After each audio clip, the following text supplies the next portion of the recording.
I'm delighted to welcome up on stage Editor-in-Chief Omar Oakes, who's going to be in conversation with CEO of Bauer Media Audio UK, Simon Myciunka. Please give them a very warm welcome.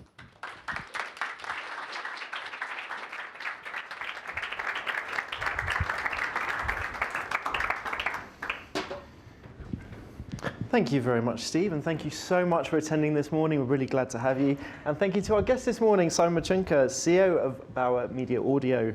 Bauer Media Audio. Yeah, Bauer Audio Media. It's a mouthful, isn't it? Yeah. But you at least got my surname right, because you not only trashed the app, you trashed my surname pronunciation as well, Steve. But it's all right, no worries. So we're off to a great start. So it's an interesting time to talk to you. So you've been in the role for a year now. So I want to ask you first 100 days sort of questions. How's that gone? And what are your plans with this strategy? But before we do, explain a bit about your backgrounds, because I think it's fair to say you were at Global for many years, but actually you started off in the Northeast, you spent a lot of time in Ireland, and maybe unconventional journey for someone in your role. Just explain briefly a bit about that. Yeah, sure. I mean, the first thing I'll say is everybody keeps on taking 2.5 months away from me. I've only been there 9.5 months, but I think when I've been asked this question before, I've gone right back to the start, my upbringing, and that was being raised in really modest surroundings, very modest surroundings, by my grandparents who passed away in my mid-teens, and really fortunate that a family, friends took me in. So again, in really modest surroundings as well. So I do that for two reasons. The first thing is I think that I've been really, really fortunate to be provided with lots of opportunities around improving my social mobility. And whilst I'm really cognizant that I've been afforded lots of other privileges, I think it's a really good example of investing in internal talent, but also investing in diversity of thought in leadership roles. I think the other thing is it really helped teach me at an early age resilience, networking, and kind of gratitude as well. So I think even in the darkest times, there's always opportunity, and you absolutely have to invest in your network, but not only that, how you operate within that network as well. And I think the value of invisible PR is something of huge importance. What do you mean by invisible PR? I just think that people can put on a persona, people can act the way that they want people to see them, but I think the really important thing is how you act when people aren't watching. And I think that's really, really important to be a good collaborator, but increasingly a really good partner, and that's really important in business. And I think the gratitude thing that I spoke about is just about being grateful for what we've got, because invariably it can always be a lot worse. So that's the first thing that I'd say. I think if I look at my career, I started out in radio sales, so I've always been a little bit competitive. It lent itself to a sales role and commercial. And to tell you the truth, I only wanted a company car and an ability to get some commission, and to take clients out for lunch as well. That would be quite nice. But I started off at Galaxy Radio in the Northeast, and that was working for Chrysalis. So that was the first acquisition of Global Radio. And as you said, I stayed at Global Radio for 10 years. So I really enjoyed it. I learned a lot. I was really happy there. Probably a little bit too happy. I probably stayed a little bit longer than I should have for my career, but I went for a role and I didn't get it. And that gave me the motivation to look elsewhere. And that took me to Celador. So I moved down to the south coast, from Newcastle to Southampton. So I couldn't have gone any further and still been on land. And I was there for 2 years. It was the first time that I could truly impact change on a wider level. So it was one of the most rewarding times of my career. But I always talk about my career really kick-starting when I moved to Ireland, and that was to work for Communicore Media. And that was working for a business that was owned and operated by a telecommunications tycoon called Dennis O'Brien. So Communicore and the radio business was his first successful business that he launched in 1989. And the majority of his wealth came from what came after that, which was moving into the telecommunications industry. And he ran a business called Digicel. And even though that turned over $6 million every year, the amount of focus he put on his media business in Ireland of Communicore Media was absolutely extreme.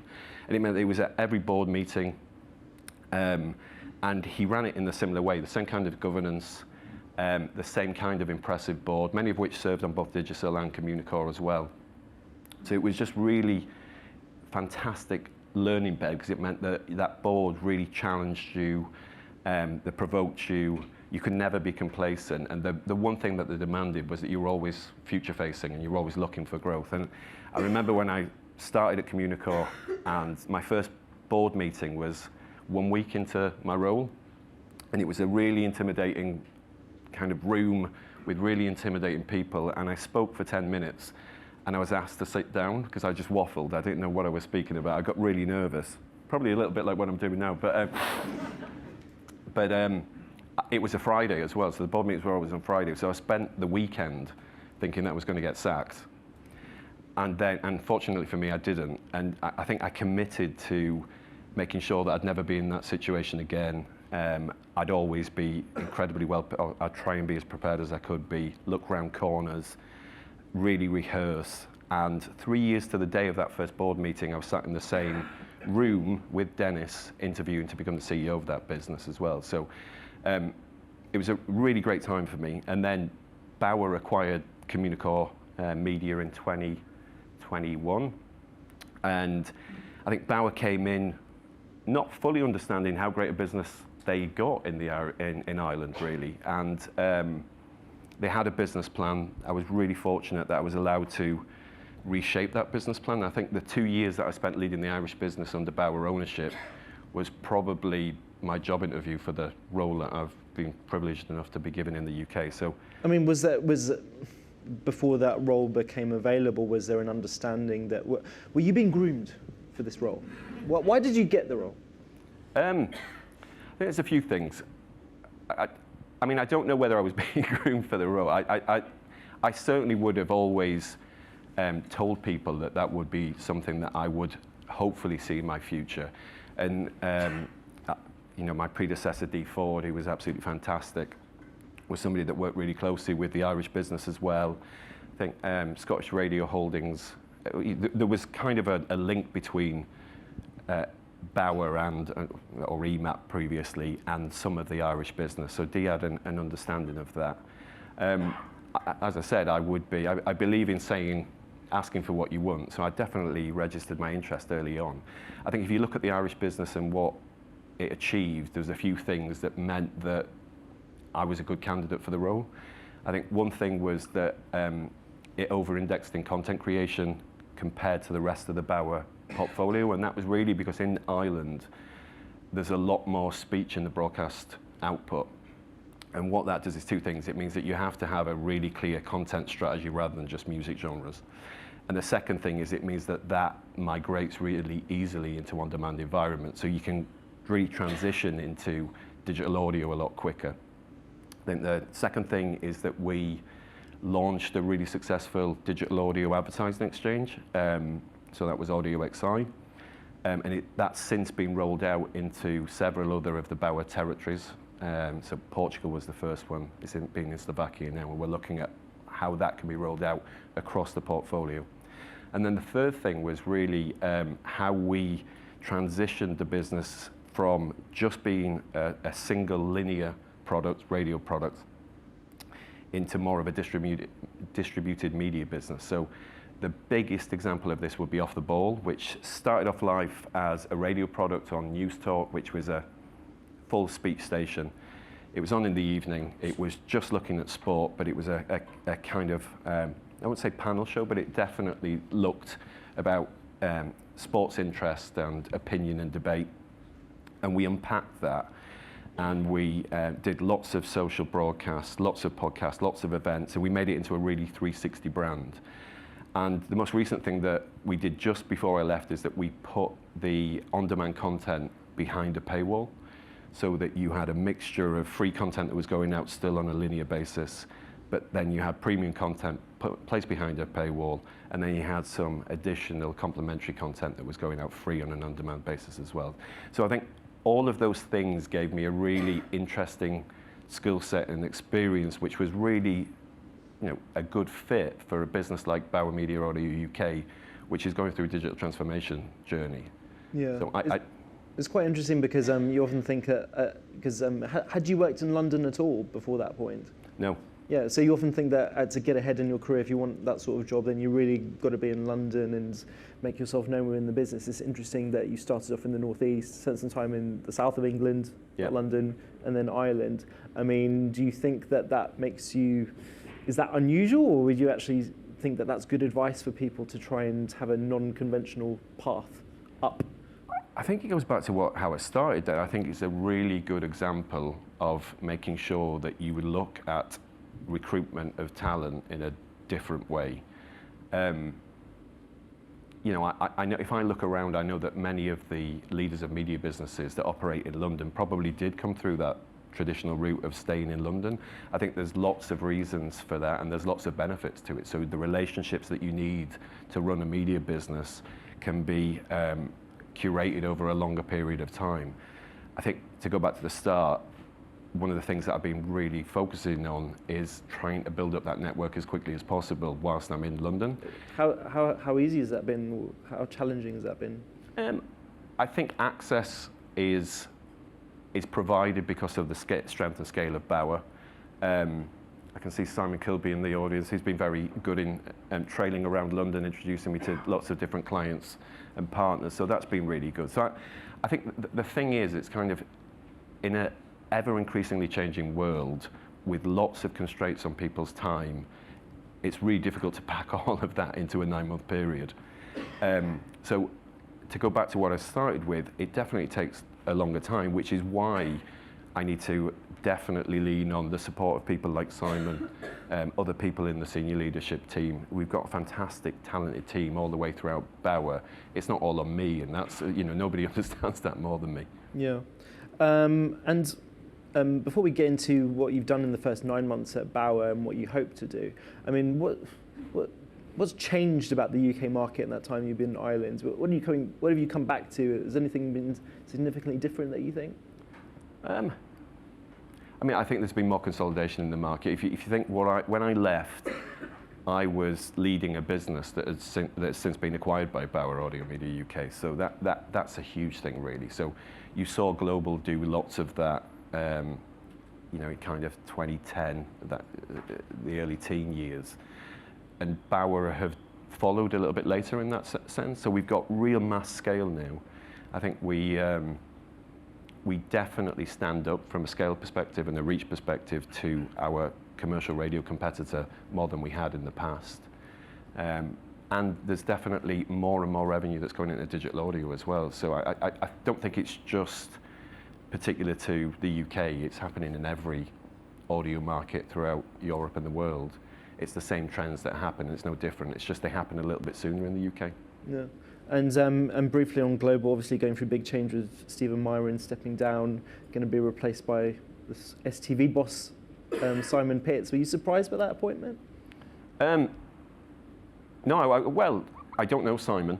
I've heard very good things about him. I don't know whether I'd be surprised. I think it was always going to be a really interesting decision where they went, because Stephen's such a big personality. He's been a driving force in that renaissance of commercial radio in the UK industry. So I think it was always going to be an interesting appointment. I think, speak about Stephen first, I was always really grateful that he offered me lots of his time to give me bits of career advice. I remember actually he tried to get me to move down to London. At the time, the happy hour in Newcastle restaurants that were £3.99 was a lot more appealing than London prices at that time for me, right? So I stayed in the northeast. But if you look at Global, it's been a really successful business. If you look at the leadership team, it's been pretty solid. The core team's been pretty solid for the last 15, 16 years. People started at a similar age, similar point within their career. They're probably coming to the end of that career a little bit. So I think Global's going to be a really interesting time to see how that transition takes place. As I said, I don't know Simon. I'm all in favour of Simon's been leading media organisations. I've heard great things about him. Claire Enders actually introduced me to him over email recently, and I'm planning on going up to Scotland to visit some of our brands in the next few months. So, we're hoping to get some time in the diary. It looks as though he's had some really great success around digital transformation, particularly in the studios business of that STV organisation. So I think that will stand him in really good stead for what's ahead of him at Global. Yeah, I know he was highly regarded at ITV, STV. So let's go on to key decisions that you've made in the 9 months, nearly a year that you've been in charge of UK operation of Bauer. What are the key decisions? What were the key challenges, and how have you tried to address them? Well, I think there's probably a couple of key learnings and then probably a couple of key decisions. So I think the key learnings probably start with the comparison of how I transitioned from being a commercial director in Ireland to being a CEO in the same business to how I've approached this role. So I think the first thing was when I became the CEO of the Irish business, I remember I completely lost the run of myself. I focused on everything that I didn't know, and I forgot everything that I did. And that was because I was learning a role at the same time that I was constantly doubting whether I was capable of doing or not. So I think the big takeaway is that it's a lot easier being comfortable and knowing a role and learning a business than the other way around. The other learning is, I kind of touched on it before, there's some fantastically talented people and individuals in the business. And I think whenever you've had a business that's been there's been a static leadership team in Bauer Media Order UK for quite some time. You don't always get the progression of ideas and people that come. So I think there's two things that we need to do with that, which is, the first thing is just allow people to have more empowerment. So allow people the autonomy to make more decisions and to play a bigger role in defining what our strategy is moving forward. And the second thing is just aligning people, because the other thing is we've been born out of acquisition. We've got lots of diverse goals and objectives for a big portfolio. We need to be really clear about what it is everybody's trying to do. It's really, really simple. We're trying to create more and more digital products that are complementary to our broadcast brands. We need to balance investment between those two to make sure that our portfolio has the biggest chance of success. So I think those have been the big learnings. Is that, can I interpret that if you think you've still got too many brands, you've cobbled together stuff over the years, and you just need to simplify, get rid of brands? I think, as you've seen, we'll probably touch on it with what happened yesterday with the hits rebrand. I think in a digital environment, it's never more important for brands to be able to cut through, and that means a few things. It means having a really clear proposition, making sure that there's world-class talent that leads those brands, and you have to be clear and consistent in how you market them. And a variety of brands doesn't really help with that. So we need to be a little bit more focused, but we've still got some fantastic core brands, and we need them, and we're going to continue to invest in them. So yeah, I don't know about that. I think we're heading in the right direction with it. Yeah, I think we actually, can we play the hits? Have we got the video for that? Oh, we do. Can we hear it? So you launched this ad campaign yesterday to market Hits Radio with your presenters there. It's interesting. So why rebrand? So you had a whole host of local stations across England. You've rebranded them to Hits Radio. Free Radio Birmingham, Free Radio Coventry and Warwickshire, Hallam FM, Links FM, Metro Radio, Pulse One. So why have you decided to do that? It's my understanding that those weren't so much local anywhere. They were actually being broadcast from Manchester. They weren't really being broadcast from the places that you maybe thought you were if you were a local listener. So they weren't, was it fair to say they weren't really local apart from the branding? Yeah, I think there's a couple of things. I mean, each territory has a market-leading breakfast show, so there's still content that's coming locally from those radio stations and brands. And then that's backed up by local news reporting as well, or regional news reporting, to make sure that people have really relevant stories. When in this last 9 months, I've gone around and spoken to lots of people within our organisation, and one of the things that came up was a lack of marketing and clear marketing power. And when you've got that majority of that many brands, it's just not cost efficient to be able to advertise or market in the way that we needed to. And Hits Radio is probably our biggest but most underdeveloped brand. It's got a strong focus on under 40s. We've invested a lot recently in new programming, and we're going to invest a lot more in marketing. So I think if you look back over the last, as I have over the last 15 years, we've never spent as much as what we're planning to spend on a single brand as we are with Hits Radio. And we had lots of success with Greatest Hits, and we didn't have the same marketing campaign there. And I think before Christmas, we did a lot of testing to make sure that the proposition and the product was in the right space. We were really, really pleased with what came back. And that was that we had a really different product from what was currently in the market. I want to push you on that because, where do you see it in the market? What is it offering? I mean, on the global side, it seems you've got Heart, Capital. I see Hits Radio as being a competitor for that. Would that be fair? Yeah, I think so. I think How is it going to be distinct from those brands which are already big audiences? Well, I think it sits perfectly in the middle, and I think there's a few reasons. I think the first thing is music proposition. So the music proposition is all about uplifting hits with the greatest throwback. So it's a broader proposition than any of those singular brands that you've mentioned. I think the second thing is in the network talent that we've got. So the thing that came back in that testing was that they are real, engaging, authentic, and we're talking about people like Sam Thompson, Gemma Atkinson, Fleur East. And I think that may be a little bit different from some of the other brands which are a bit more glossy, a bit more showbiz, so to speak. And if you look at the ad campaign that we've just shown there, it's such a shame that you can't hear it, but I think the ad campaign demonstrates that. So it tries to show our presenters being real, authentic, engaging, operating within our listeners' lives. And then the music that backs that up is a mixture of Rihanna and Pink, and it just shows the breadth of the offering. So I think we're all really, really excited about what we can do with this brand. And I think going back to that market-leading breakfast shows as well, we're really confident that we can get a market-leading commercial radio station in this space. Yeah, you could of course watch the ad on the Media Leader YouTube, just search for it, just saying. And it's really interesting you say that actually because you talk about the talent being really important to the strength of those brands. And looking at sister network Greatest Hits, you had big success last year when you got Ken Bruce, formerly of the BBC, very popular quiz show that he runs. You've taken that audience to Bauer. Is that the way that it's going to continue to go, that the DJs, the presenters, the talent is going to be even more important, maybe even eclipsing these brands going forward? Yeah, I think, look, talent's always going to be incredibly important, whether we're speaking about talent behind the mic and people that are helping us produce the shows, or whether they're helping us sell it, or we're talking about the presenters.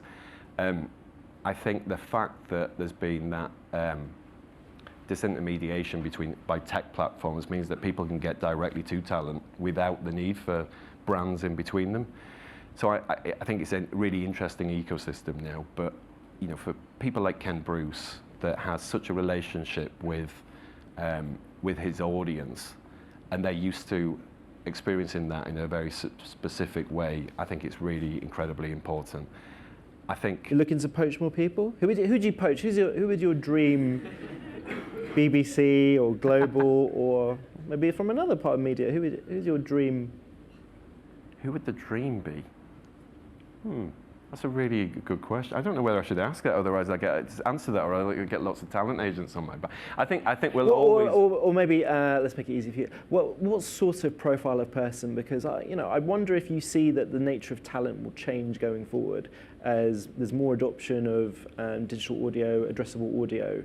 We've not talked about podcasts, for example. Yeah. It was interesting to hear you talk about Ireland and how they have, for whatever reason, more speech radio. Global has had big success with LBC in recent years with speech. Do you see that as becoming more important to Bauer's future, talk radio, for want of a better word? I definitely see a future where speech plays more of a role in our portfolio. So I think, just to answer the talent thing, I think you're right. I think it's people that we're not really looking for people just to say this is that was in a music environment anymore. We're looking for a bit more personality. We're certainly looking for people to engage an audience more than was probably some of the brands allowed presenters to do in the past. Is that part of the innovation strategy in order to enable your talent to do that? Yeah, I think it is, yeah, definitely. And I think speech is a couple of, we look at speech in a couple of ways, really. The first is, how can we get more speech out of our broadcast products? So, you mentioned Ken Bruce there, Simon Mayo as well. There's two properties in each of those shows, whether it be Confessions or whether it be Popmaster, that actually transition into an on-demand environment really, really well. So how can we get more of that? So By on-demand, are you talking about subscription, paywalls? No, I'm talking about just how people consume that content. So whether you listen to it live or you're listening to either catch-up or a podcasted version of that content, it's really, really important for us, because as we all know, that consumption habits are massively changing, and so is the future of how revenue flows into the market as well. So that's really, really important for us. How can we get more out of the broadcast products? The second thing is podcasts as well. So, it's incredibly important for us to increase, and I'll certainly keep up and increase our investment in this space. I think it's the fastest growing area of audio, both from revenue and listening, so we absolutely have to be there. The second thing is it allows you to build complementary audiences to your broadcast platforms. It means that you can scout and trial talent that you previously wouldn't have been able to do. So that, and the other thing that's really interesting about it is it allows you to develop out richer contextual content verticals on your owned and operated platforms. And when you're looking to offer advertisers great access to first-party data, that's incredibly important. Now, it's a real challenge to make the economics of podcasting work. So it just means that we have to be really focused and strategic in how we go about investment in that, but it's definitely part of our future moving forward. Yeah, and what about, so last year you launched, you announced you were developing Rayo. Is that fair to interpret that as your version of DAX, Global's digital audio exchange? And what's the future for, you've got currently apps like Absolute app, and the inventory that goes on that? Is Rayo ultimately going to replace all of that? What's the path forward for your digital audio, addressable audio? Yeah, I mean, so it would be, if we were comparing it to a global product, it'd be more similar to Global Player or BBC Sounds. But yeah, I mean, it's a huge area of investment for us in developing a product that's going to be really future-proof moving forward, and that requires lots of investment, lots of skills, and lots of new capabilities. We'll be launching that in June, and it's about making sure that we can bring together all of our brands under one experience, much the same as what we've done in a physical sense with the Lantern building. But what we're always looking to do is give our listeners a better, more personalized experience, which will make sure that, which hopefully mean that they listen for longer. And then we're trying to increase the quality of the data that we capture, and we think that Rayo will definitely give us that answer. And it's not just on app, it's also across web as well. And then from if we're comparing DAX, which is digital audio, and how you then take that inventory and monetize it, we've got a product in Octave that's absolutely market leading. When you look at it, it's kind of premium inventory from two premium publishers. It's a JV between Bauer Media Audio UK and News UK. And the first-party data set between the two audio businesses, but more importantly, the publishing business on the Bauer side and the print business and the digital assets that News have got on their print side, means that you've got this fantastic product. We've started... Yeah, does that mean, it's interesting, that's important you mentioned the joint venture with News UK Octave, because when you launch Rayo, does that have to be done in concert, in consultation with them? No. Or, I mean, what's the future for that relationship when you're doing that? So I think you've got a separation. So one's all about the inventory. How do we get more listening? How do we get more ad units? And the second one's about how do we monetize that? And I think, I'll speak quite openly about the fact that in radio, we don't get our fair share of time spent with the media. And I think that's true of digital audio as well. And I think the other thing is that in Bauer, we probably don't get our fair share of revenue that's in the industry, in the market, coming to Bauer rather than our commercial competitors. The same is true in the digital audio space as well. And I think there's a couple of reasons for that.